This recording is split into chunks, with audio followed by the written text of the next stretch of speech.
Hey, Pretty Girl Club. Today I'm going to talk about how people are literally celebrating Nara Smith's baby having cancer.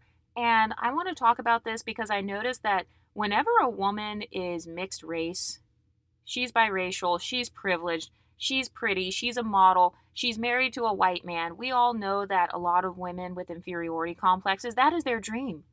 Because, like I said, most people, they want to date you or create you.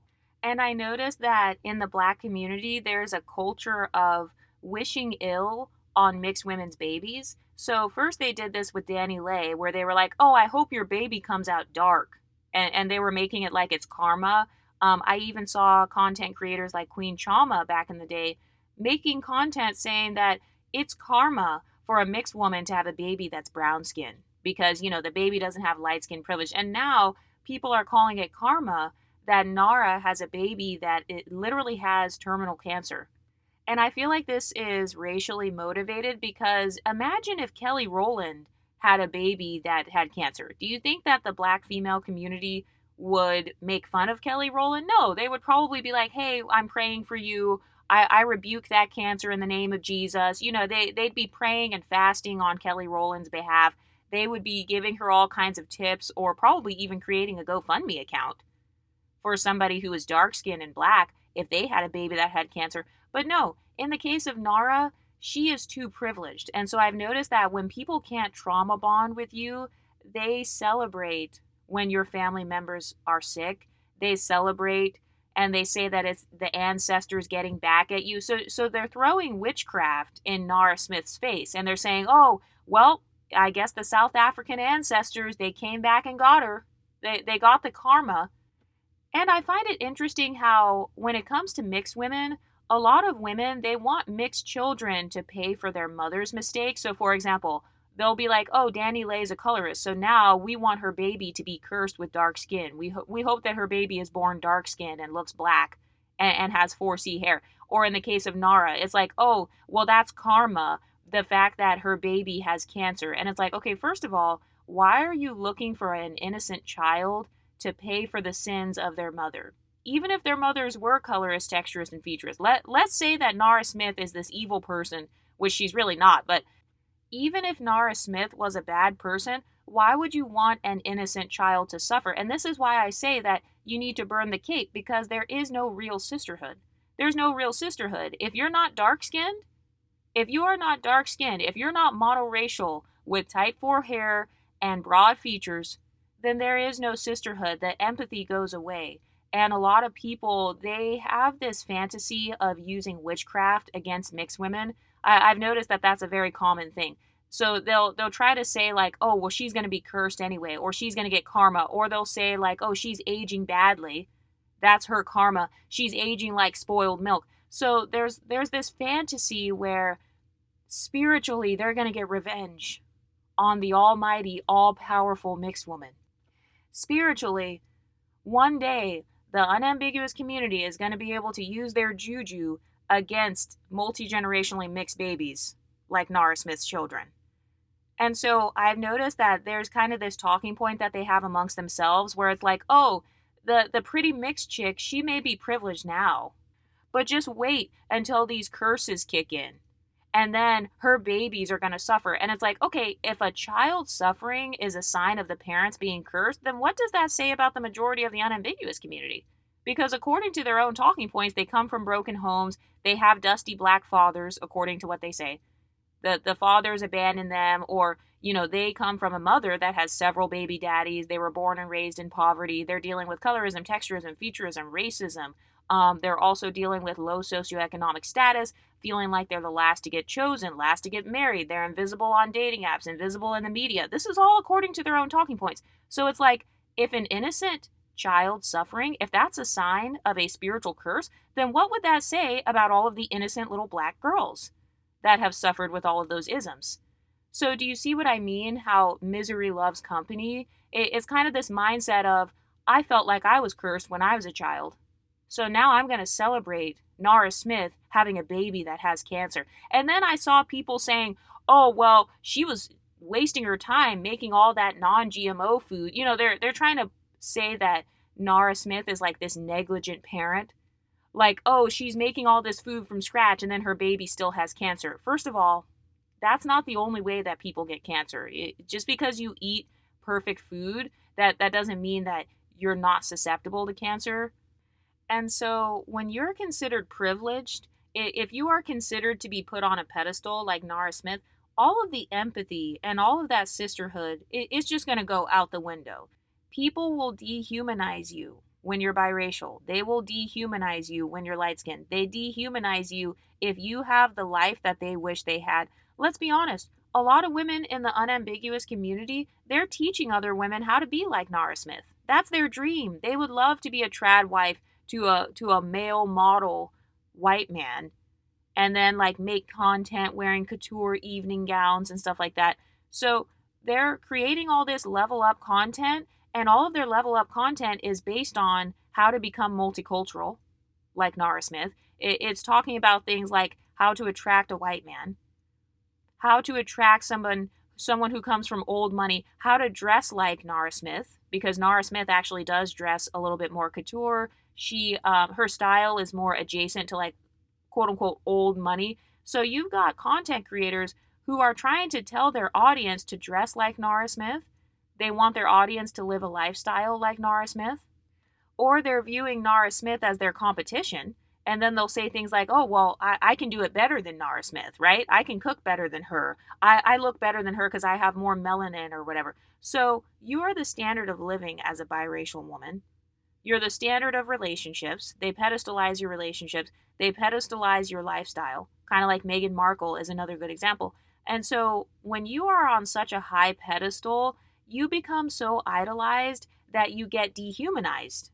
So that's why people don't have any empathy for Nara's baby that has cancer. I actually see more white women defending Nara Smith and, saying that they empathize with her. And I actually saw on Reddit, they have a whole snark page on Reddit that's against Nara Smith. And that page is ran mostly by white women. So it's like a hater page. Even on the hater page, the non-black women were saying, hey, Nara Smith's baby has cancer right now. Like, let's just chill when it comes to making fun of her. Let's not make fun of her right now.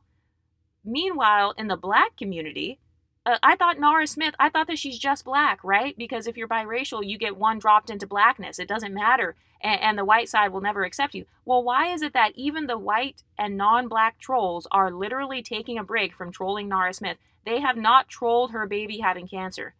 But I see all over black TikTok a bunch of unambiguous women hiding behind exotical profiles.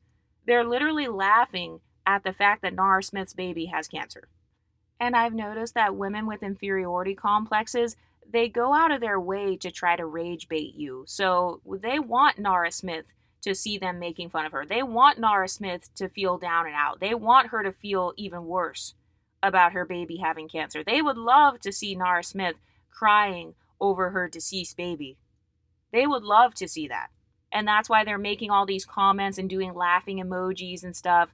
And they're like celebrating it, basically saying that their ancestors are so powerful that now Nara Smith is suffering. And it's like, if your ancestors are so powerful, then why couldn't they help you to overcome colorism then? Why couldn't they help you to overcome your inferiority complexes? How come your ancestors didn't help you grow your edges back? Your ancestors didn't help you lose weight. Did your ancestors tell you to eat that fried chicken and have all that greasy ass food? Did your ancestors say to do that? So when it comes to this witchcraft thing, using witchcraft as a coping mechanism, it's like, why is it that their ancestors, they can only come through when it comes to giving mixed people's babies cancer, but then they can't come through when it comes to giving you any sort of privilege? So do you see what I mean? How women who feel like they're beneath you, they celebrate it if they feel like you're failing because they're threatened by you. They're threatened by Nara Smith. They're threatened by her lifestyle and kind of like what it represents. Most women will never be able to attain the body type of Nara Smith, first of all. Nara Smith had a flat stomach like 3 weeks after she had her baby. Most women could never. So you've got people who envy the fact that she has a flat stomach. They envy the fact that she's with this guy. And so that's why when they feel like there's something out of her control, they get so excited. Have you ever noticed that? A lot of women with inferiority complexes in the black community, they want you to get pregnant as an exotical because you can't control how the baby turns out. You can't control, if your baby is able-bodied or not, or how the baby looks. So a lot of people, they love when exoticals get into situations where they can't control the outcome. They love seeing that. They love seeing a woman with an innocent child suffering, a child that has cancer, because they feel like, yes, finally fate has humbled her.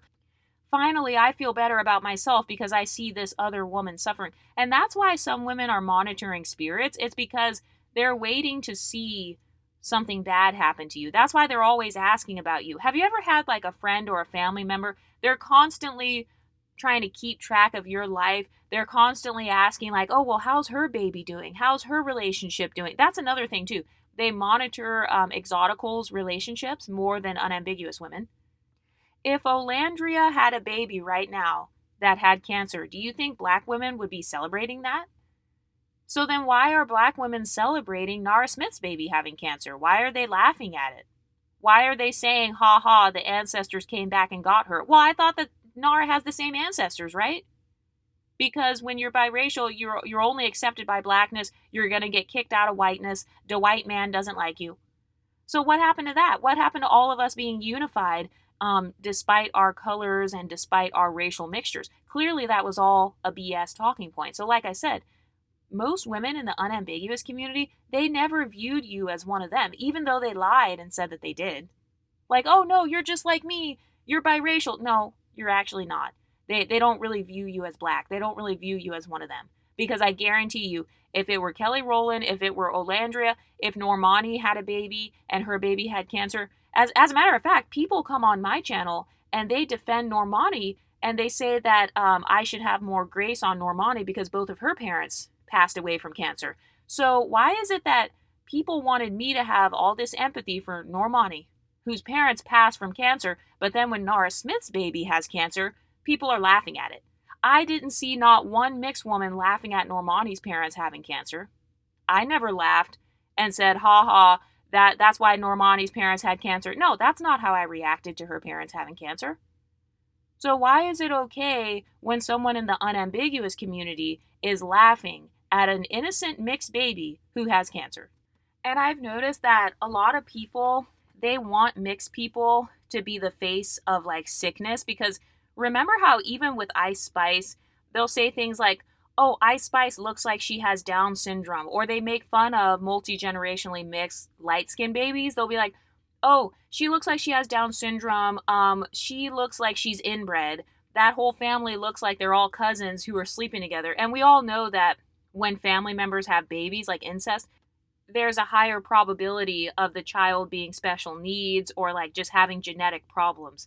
So you've got people in the black community where they want your babies to be cursed. They're literally wishing and praying and saying, I hope your baby turns out dark. And then they say it's karma when your baby's dark. And then they say it's also karma when your baby has cancer.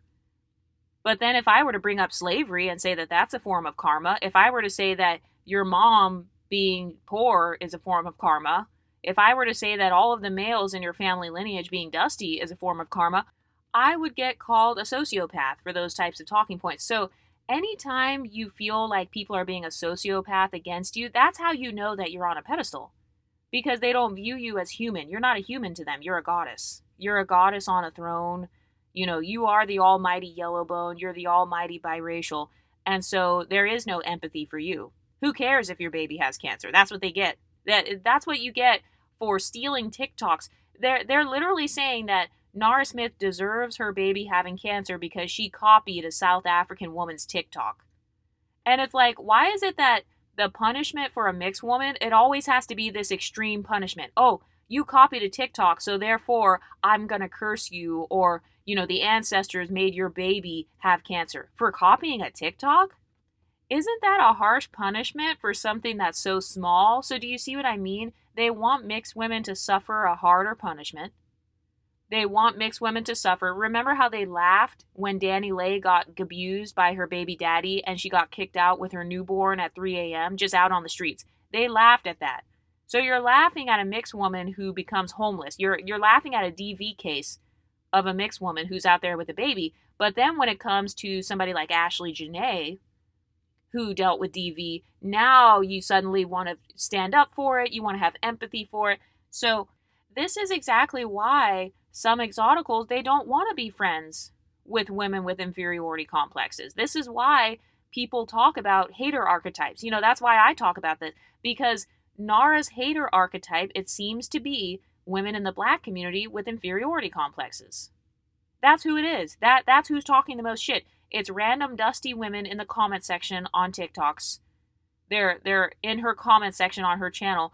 They're blaming her for the child's cancer. And then they were like, "Oh, well, Nara Smith, she's exploiting the baby. Why are you showing pictures of the baby that has cancer?" And it's like, okay, she actually kept it private for about 6 months. And eventually people kept asking, like, "Oh, where's your daughter?" They were asking what was going on with her daughter. So she decided to share what was going on. And it's like, okay, why are you putting so much pressure on mixed influencers? You say that you don't want to hear complaining content because you're mixed, you're already privileged, so you shouldn't complain. And then when you make positive, unproblematic content like Nara Smith, oh, well, that's boring. And then when you show your baby and show what you actually are going through, then suddenly it's, oh, well, you're exploiting them. And that's another thing. Have you ever noticed they stereotype us as being these venture capitalists? Like everything we do is to get the bag. And you know what? That's actually a compliment. They make it like everything we do as exoticals is subconsciously to get money or get more status or to clout chase. That's not necessarily a bad thing, but I don't think that's what Nara is doing when it comes to her baby having cancer. I'm pretty sure that she's not trying to clout chase off of her own daughter being sick.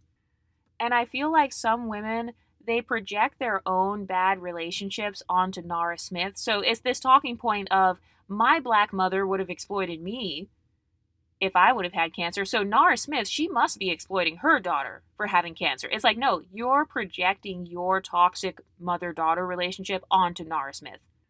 And by the way, I'm in the middle of editing and recording this video right now. I just found out that as of right now, her baby is actually in remission. So that means that she's like recovering, the treatments are working. So all of the people who were wishing that their ancestors could unalive Nara's baby, okay, well, bitch, your shit didn't work because the baby is in remission right now. So imagine going through all that trolling, trying to dogpile onto an innocent baby, making fun of a baby. If there were people making fun of a black child right now who had cancer, they would instantly be canceled. Their whole entire account would get deleted off of YouTube or TikTok.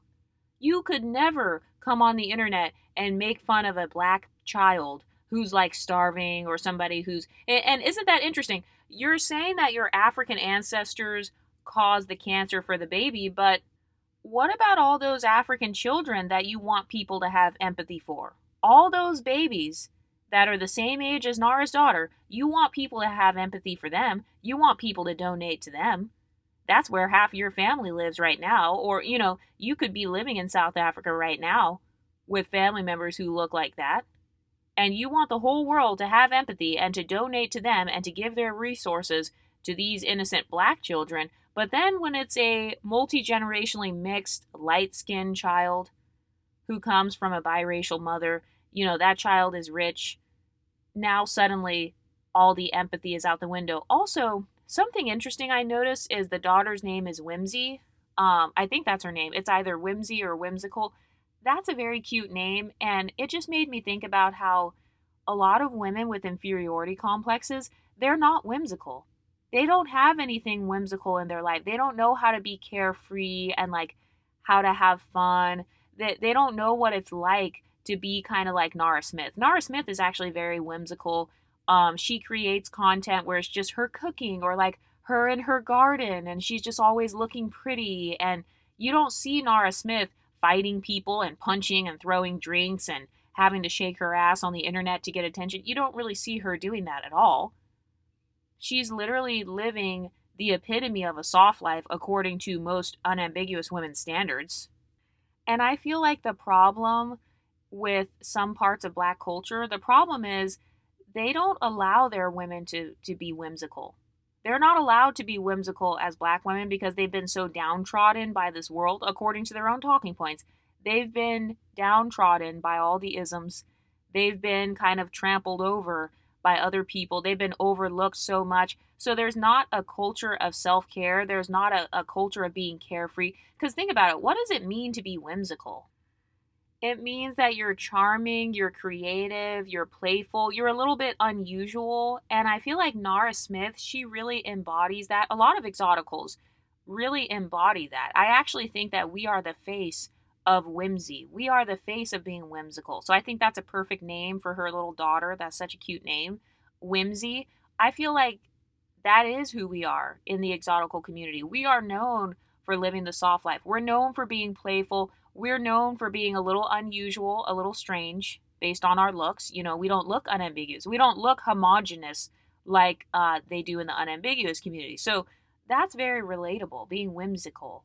A woman who's whimsical, she's the type of person where it's like she feels like she's living in a fairy tale or she looks like she's in a fairy tale. I feel like that's a part of what triggers people about Nara Smith. And I'm not even a trad wife. This is actually a decentering men channel. And I don't even support really the trad wife lifestyle. But I don't have a problem with Nara Smith because she doesn't do anything. She just cooks and like wears her cute dresses and she literally is just gardening. She doesn't bother anybody. And I feel like that's really what it is to be whimsical.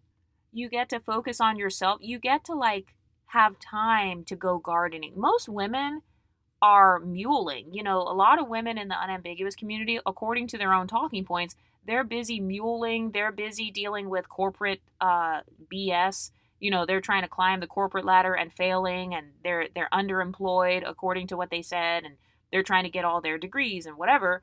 And in the case of Nara Smith or the whimsical exoticals, those girls are just living their best life. They're just out here gardening and like wearing couture dresses and just like going shopping, and their whole life it's almost like a vacation in a way.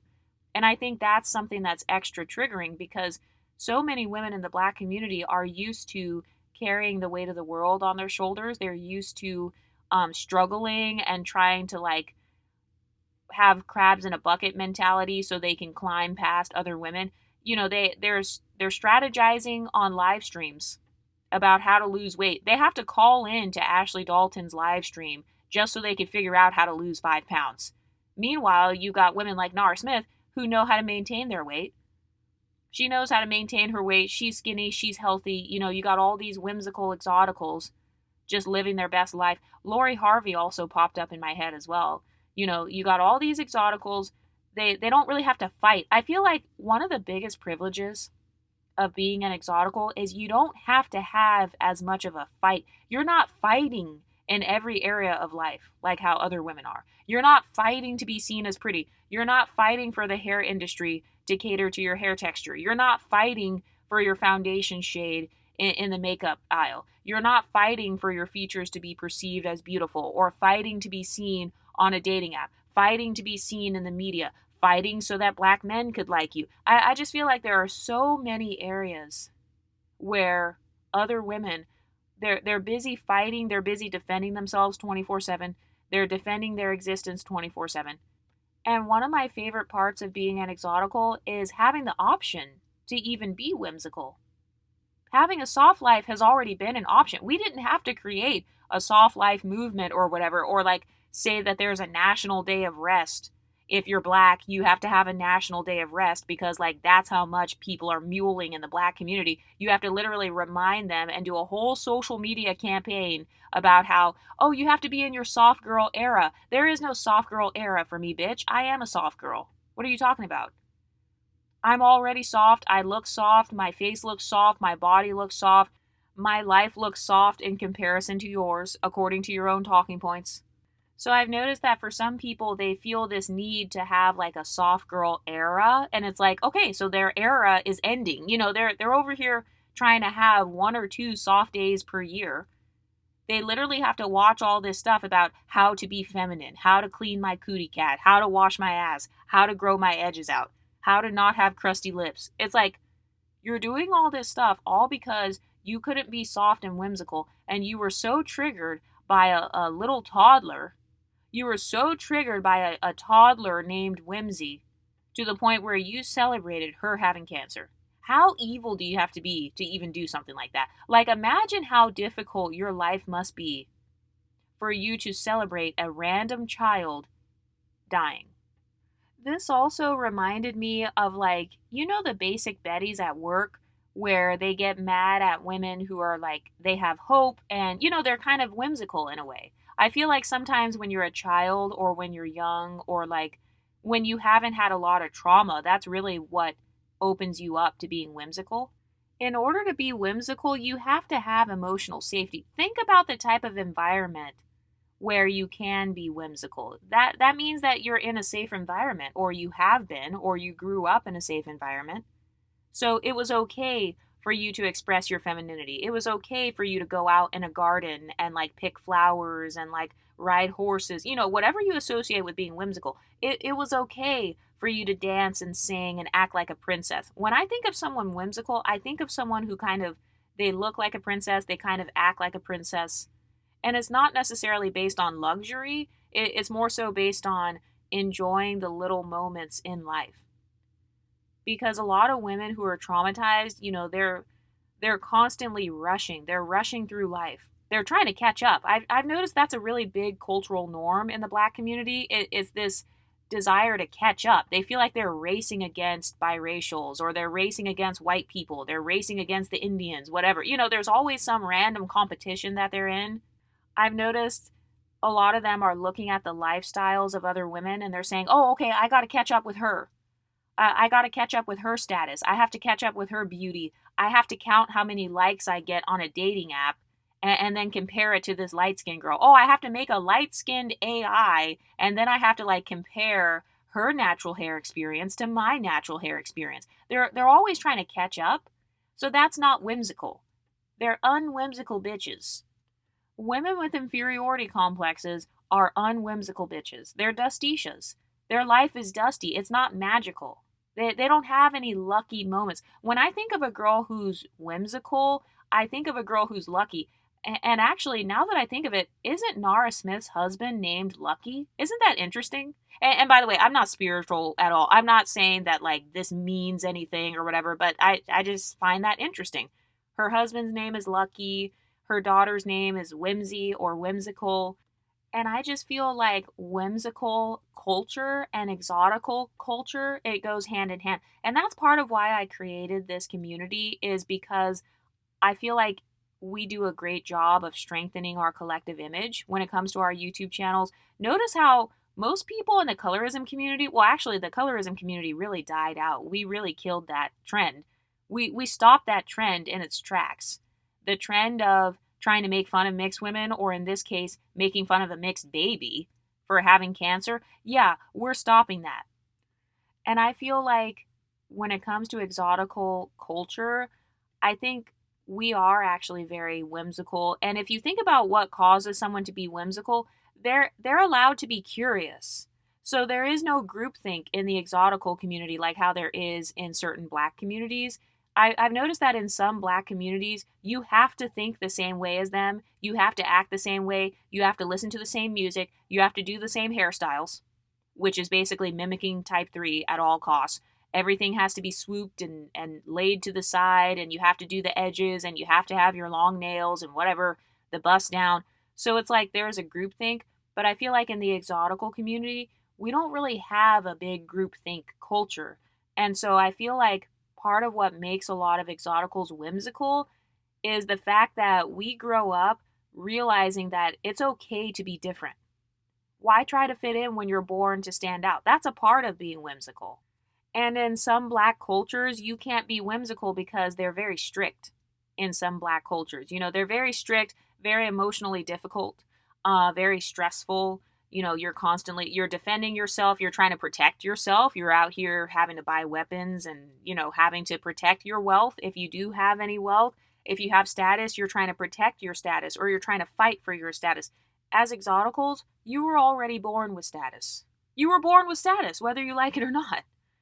So even if you didn't put yourself on a pedestal, other people put you on a pedestal. And I feel like that's why, as an exotical, you're more likely to be whimsical. It's more effortless when you're whimsical. As a matter of fact, a lot of women in the Black community, they get made fun of for trying to be whimsical because they know that whimsy is not a part of Black culture. It's not. Name 10 unambiguous dark-skinned Black women who do not benefit from isms. Name 10 women who are whimsical icons in the Black community. I'll wait. Meanwhile, I can name plenty of whimsical women who are exoticals. Sade is popping up in my head. FKA Twigs, Yara Shahidi, Kehlani, her, Zoe Kravitz. There are so many. Solange, Beyonce's sister. Like, there are so many women who are just randomly popping up in my head who I view as whimsical. Even Justine Skye, her aesthetic with like the purple hair, and like Bernice Burgos always capturing herself on the beach. Like, all of these women, they have some sort of whimsy about them. And there's a reason why in some Black communities they stereotype them as strong. Okay, well, yeah, that's the opposite of being whimsical. The opposite of being whimsical is you have to be strong. You have to be a warrior. You have to fight all the time. You got to put on your armor. You got to put on like this mask. You have to quote unquote code switch. And then you have to, like, all of that is exhausting. That sounds exhausting. So that's the opposite of whimsy. That's the opposite of being whimsical. You always have to build up your man. And then now they have a trend where they're chasing after white and Hispanic men. Okay, so now you're building up the white man, kind of like how Olandria built up Nick.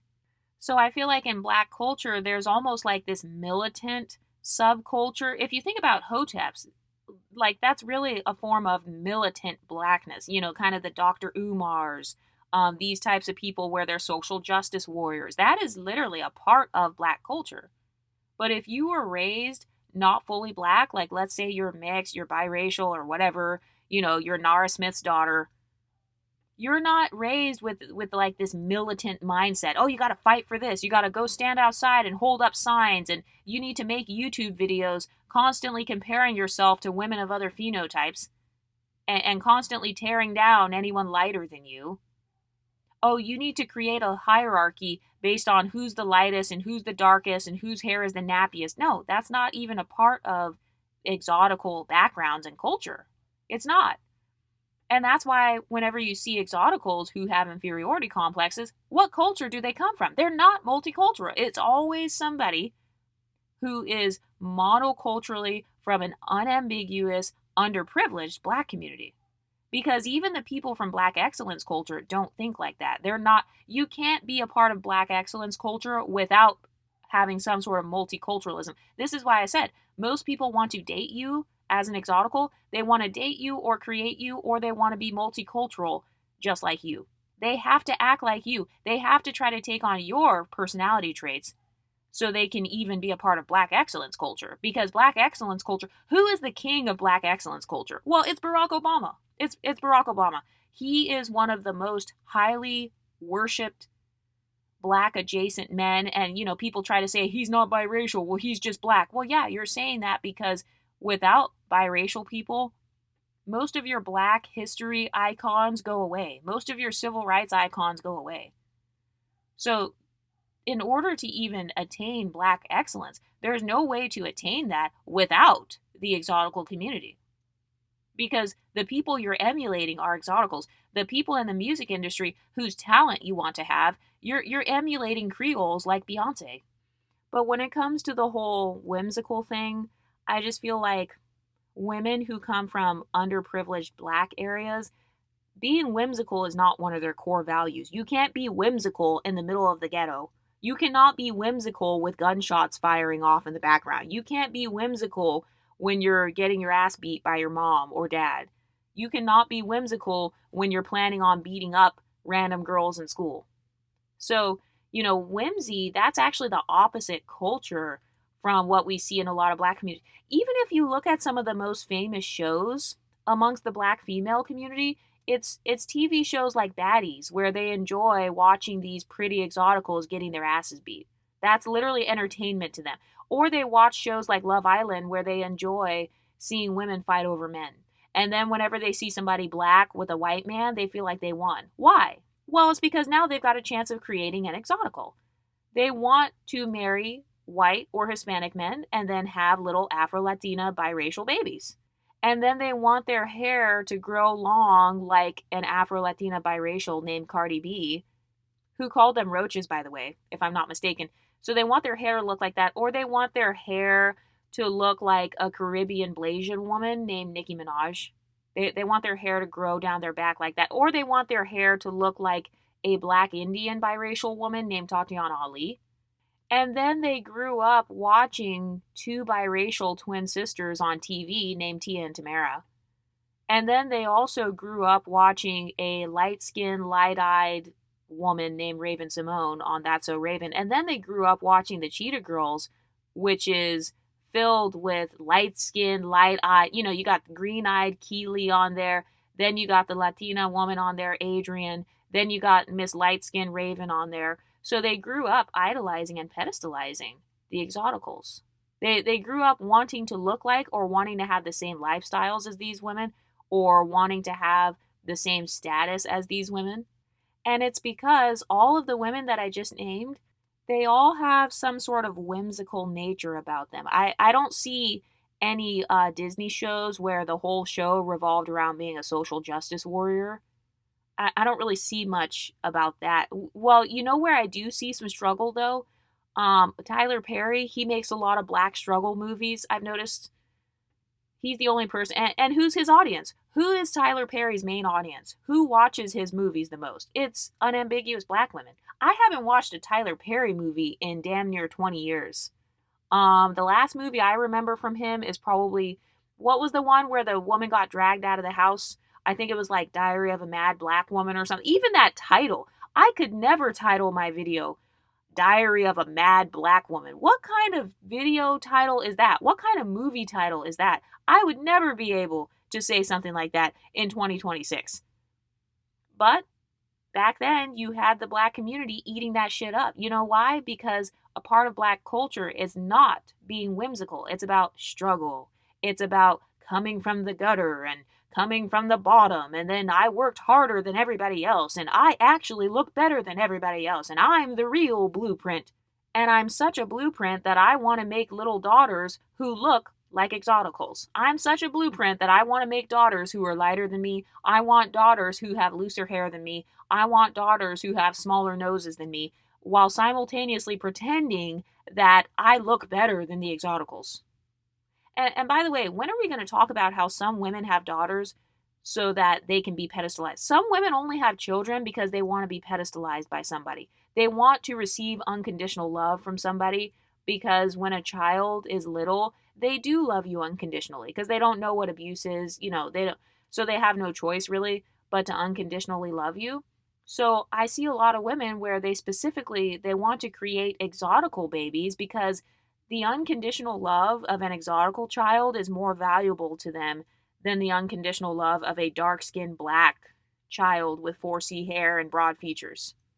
And so that's why on one of my last videos, I talked about how that woman, you know, she chose to be a single mother. She created a biracial baby. She didn't create an unambiguous copy of herself. No. She didn't want to do that. She wanted to breed out her blackness. She wanted to create more mixed race people. And by the way, the mixed race community is the fastest growing community in the world. But what do you ladies think? Let me know in the comment section and I'll talk to you next time. Stay pretty, ladies.